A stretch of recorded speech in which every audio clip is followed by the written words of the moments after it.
Assalamualaikum warahmatullahi wabarakatuh. Halo teman-teman semua, kembali lagi bersama saya Nila Marina dengan ANPM A1M020040 dalam video pembelajaran filsafat pendidikan.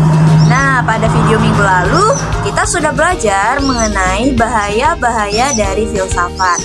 Nah, pada video pembelajaran kali ini kita akan belajar mengenai bab 8, yaitu aliran-aliran filsafat, di mana topik materi yang akan kita pelajari yaitu yang pertama nativisme, yang kedua yaitu ada empirisme, ketiga idealisme, keempat realisme, kelima materialisme, keenam pragmatisme, 7 eksistensialisme, 8 prenansalisme, dan 9 esensialisme. Nah, kita masuk yang pertama ya teman-teman. Yang pertama yaitu kita akan membahas mengenai anativisme yang dipelopori oleh Arthur Schopenhauer.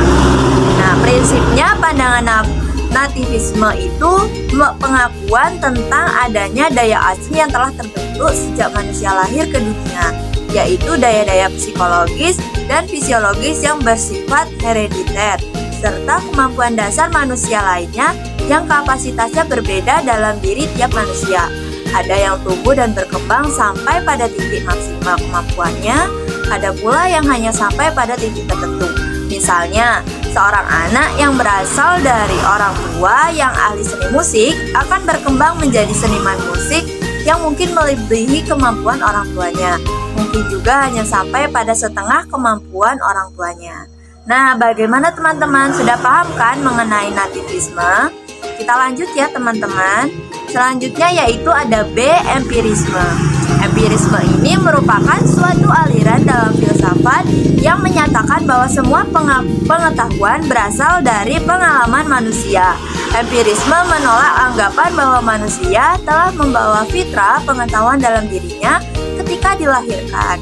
Empirisme ini lahir di Inggris dengan 3 eksponennya, yaitu David Hume, George Berkeley, dan John Locke. Empirisme secara etimologis berasal dari bahasa Inggris empirisme yang berakal dari bahasa Yunani empiria yang berarti berpengalaman dan terampil. Nah, selanjutnya yaitu idealisme. Idealisme ini memandang bahwa realitas akhir adalah roh, bukan materi, bukan fisik. Pengetahuan yang diperoleh melalui panca indera adalah tidak pasti dan tidak lengkap. Aliran ini memandang bahwa nilai adalah tetap dan tidak akan berubah seperti yang dikatakan. Baik buruk secara fundamental tidak berubah dari generasi ke generasi. Nah, teman-teman sudah paham kan mengenai idealisme ini? Kita lanjut ya teman-teman. Nah, selanjutnya yaitu ada realisme. Nah, aliran ini merupakan aliran filsafat yang memandang secara dualistis, di mana realisme berpendapat bahwa hakikat realistis ini yaitu terdiri atas dunia fisik dan dunia rohani. Realisme membagi realitas menjadi 2 bagian, yaitu aspek yang menyadari dan mengetahui satu pihak dan di pihak lainnya adalah adanya realitas di diri manusia dan dapat dijadikan pengetahuan manusia. Sudah paham ya teman-teman mengenai realisme? Selanjutnya yaitu ada materialisme. Materialisme ini berpandangan bahwa hakikat realisme adalah materi, bukan rohani, spiritual atau supranatural. Menurut ahli filsafat, materialisme asal, sifat, dan hakikat dari semua keberadaan adalah materi. Paham materialisme tidak mengakui adanya Tuhan. Tidak ada bab tentang Tuhan. Kalaupun ada, maka dicacilah manusia yang percaya kepada Tuhan. Nah, teman-teman, selanjutnya yaitu ada pragmatisme. Pragmatisme ini merupakan dipandang sebagai filsafat asli Amerika. Namun sebenarnya berpandang pada filsafat empirisme Inggris yang berpendapat bahwa manusia dapat mengetahui manusia alami. Pragmatisme ini merupakan aliran yang mengajarkan bahwa yang benar adalah segala sesuatu yang membuktikan dirinya sebagai benar dengan melihat kepada akibat-akibat atau hasilnya yang bermanfaat secara praktis. Dengan demikian, bukan kebenaran objektif dari pengetahuan yang penting, melainkan bagaimana kegunaan praktis dari pengetahuan kepada individu-individu. Nah, selanjutnya yaitu ada eksistensialisme. Eksistensialisme yaitu filsafat yang mengandung segala gejala dengan berpangkal kepada eksistensi. Pada umumnya, kata eksistensi berarti keberadaan. Tetapi dalam filsafat eksistensialisme, ungkapan eksistensi mempunyai arti yang khusus. Eksistensi cara manusia berada di dalam dunia. Cara manusia berada di dalam dunia berbeda dengan cara berada benda-benda. Benda-benda tidak sadar akan keberadaannya.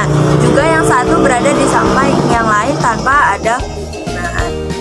Nah, teman-teman sudah paham kan mengenai eksistensialisme? Kita lanjut ya, teman-teman. Nah, selanjutnya yaitu ada perennialisme. Perennialisme ini merupakan suatu aliran dalam pendidikan yang lahir pada abad ke-20. Perennialisme berasal dari kata perennial yang berarti abadi, kekal, atau selalu.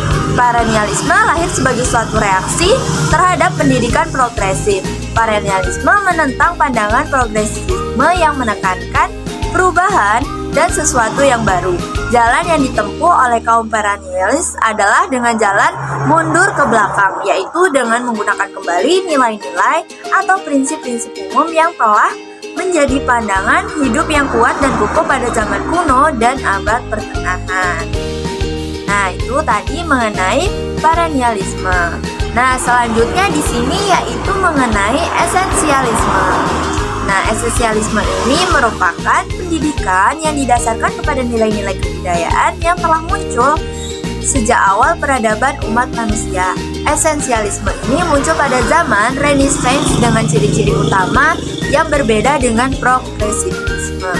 Di mana perbedaannya yang utama yaitu dalam memberikan dasar berpijak pada pendidikan yang penuh fleksibilitas dengan terbuka untuk perubahan, toleran, dan tidak ada keterkaitan dengan doktrin tertentu. Esensialisme ini memandang bahwa pendidikan itu harus berpijak pada nilai-nilai yang menjadi kejelasan tahan lama yang memberikan kestabilan dan nilai-nilai terpilih yang mempunyai tata yang jelas. Nah, selanjutnya yaitu ada progresivisme. Progresivisme ini merupakan aliran filsafat yang lahir di Amerika Serikat sekitar abad ke-20. Progresivisme ini berpendapat bahwa tidak ada teori realita yang umum.